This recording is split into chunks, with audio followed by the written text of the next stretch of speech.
Can you tell us in a snapshot about your research? Why are you using the preterm pig as your model for research, and how is it relevant to infants and human milk feeding? Why is it so good?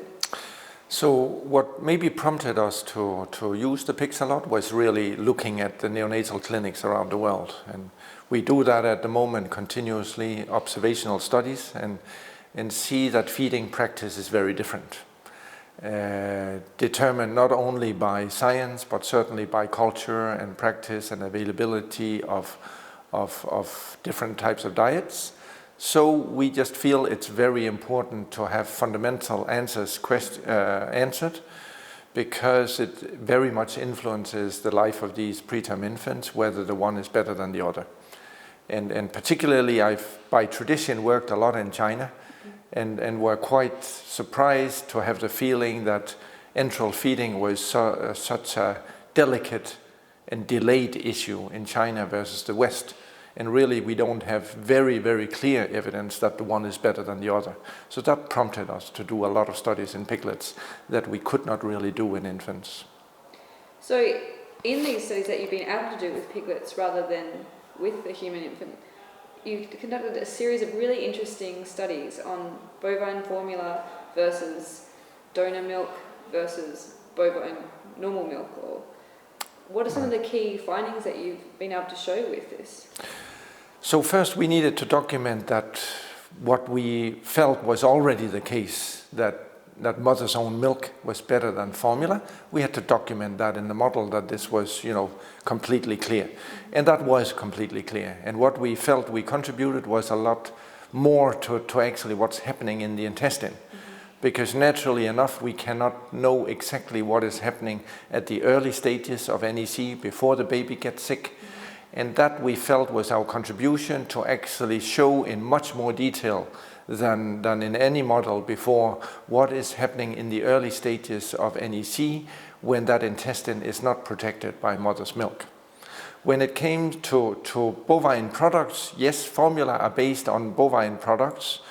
We think it's difficult to actually say whether this is a problem. The problem is the cow, or whether the problem is the formula production.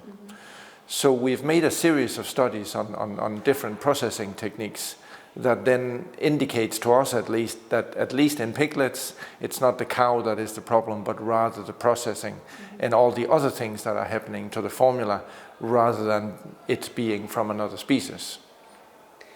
So that brings us nicely onto processing, and from the perspective of things like heat treatment of donor milk. You discussed some positive outcomes of using different sort of methods of treating milk, such as UV versus traditional heat pasteurization. Can you share some of those results? Yeah, so we know from many studies over the last 10-20 years that heat treatment is detrimental to what we perceive as bioactivity of the milk.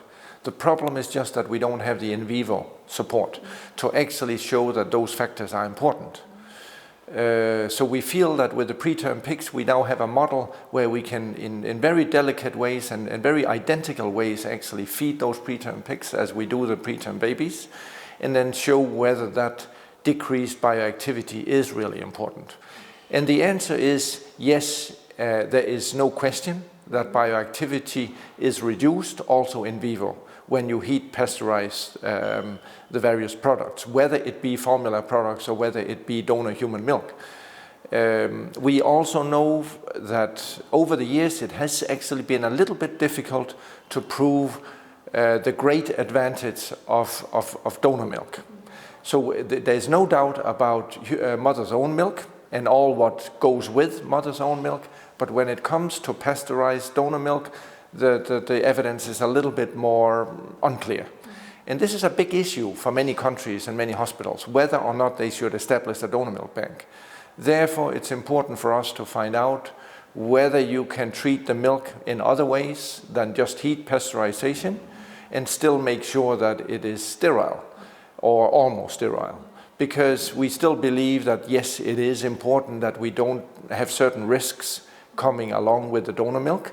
And we think that really in the future we will not, other than in-house donor milk banks, be able to feed donor milk if it's not sterilized in some way. So therefore we connected with some of our partners in Perth there and worked a lot on this UVC, and it actually came out in a very, I think, beautiful story that basically shows that if anything, by all parameters, the UVC treated donor milk is better than the heat pasteurized milk, and just the very fact that it's not worse by any parameter, I think should convince us that we need to do more on more gentle processing of the donor milk.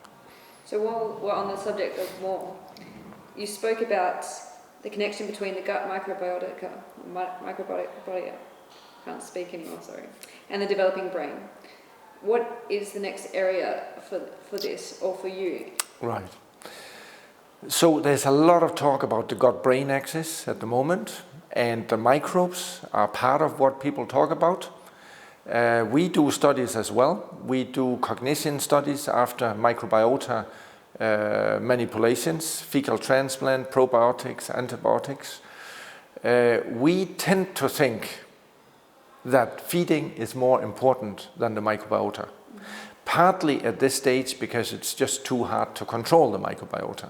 So I am not saying the microbiota is not playing an important part of the gut-brain axis, just that when you go beyond the germ-free studies in mice, where most of the information is coming from, then it's actually really hard to prove it. So I would say for us, as feeding the preterm babies, we have two ways of controlling the inputs into the gut microbiota and milk, but the milk is awfully much easier to control than actually the microbiota input. And therefore I would say as long as the evidence for a certain specific microbiota influence on the brain is not better proven, that's not where I would put the most of my effort. And so we tend to focus more on the feeding related issues rather than on the microbiota, partly because it's completely uncontrollable at the moment. Okay, thank you very much for a very entertaining and interesting presentation and interview. Thank you.